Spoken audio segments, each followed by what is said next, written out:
సుకుమార్ గారి డైరెక్షన్లో రంగస్థలం నాకు నటన చూసి ఇతనికి బెస్ట్ యాక్ట్ అవార్డు రావాలని మనస్ఫూర్తిగా అనిపించింది.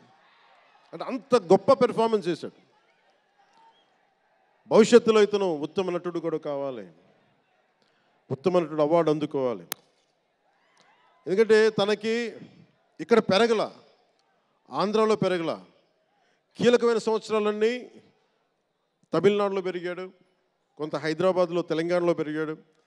ఇక్కడ గోదావరి జిల్లాల తాలూకు భావాలు, కల్చరు ప్రత్యక్షంగా ఎప్పుడు చూడాల. అవన్నీ తెలియకుండా ఆ క్యారెక్టర్లో ఇమిడిపోయి కొన్ని తరాలుగా గోదావరి తీర ప్రాంతంలో పుట్టిన వ్యక్తిగత యాక్ట్ చేసిన విధానం చూస్తే నాకు అమితంగా నాకు నచ్చింది. అంటే అంత గొప్ప నటుడు ఉన్నాడు. చిరంజీవి గారి వారసుడు అలా కాకపోతే ఇంకెలా ఉంటాడు?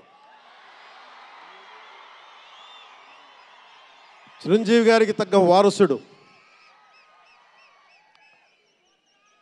తండ్రి మెగాస్టార్ అయితే కొడుకు ఏమవుతాడు? గ్లోబల్ స్టార్ అవుతాడు.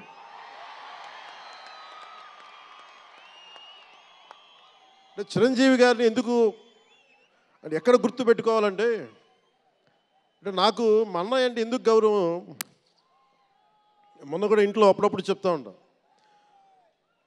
ఆయన ఒక మొగల్తూరు నుంచి వచ్చిన వ్యక్తి, ఎవరు ఆధారం లేరు. మీరు ఇంతమంది లక్షల మంది ఇక్కడ ఉన్నారు, జనం ప్రజలందరూ ఉన్నారు. మనకు ఎవరో ఒకరు ఉండాలి అని అనుకోకర్లా, మీకు మీరే ధైర్యం. మీరు అనుకుంటే మీరు సాధిస్తారు. గుండె లోతుల్లో నుంచి నేను సంకల్ప బలం ఉండి దానికి తగ్గ పట్టుదల, కార్యదక్షత ఉంటే మెగాస్టార్ చిరంజీవి గారిలాగా ఎలా సాధించగలరో ప్రతి ఒక్కరూ మీరు కోరుకున్న దాంట్లో సాధించగలరు. అంటే ఆయన ఒక్కడు పెరిగి మా అందరికీ ఆశ్రయం ఇచ్చాడు, ఊతం ఇచ్చాడు.